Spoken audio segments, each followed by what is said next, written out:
Assalomu alaykum qarindoshlar, mening ismim Ershad Eli, Urumchi tug'ilgan. Hozir Gollandiya vatandoshi, tuvanni men bermoqchi bo'lgan guvohlik dadam to'g'risida. Bu yoq bo'lsa mening dadam Eli Davud 1964-yil 7-oyning 13-kuni Urumchi tug'ilgan.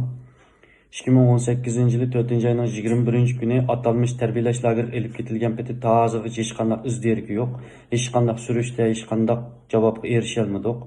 Agar dadam atalmış tarbiyalash lagerida bo'lsa, dadamning hech qanday bir tarbiyalashga, hech qanday bir kasb o'rganishga ehtiyoji yo'q.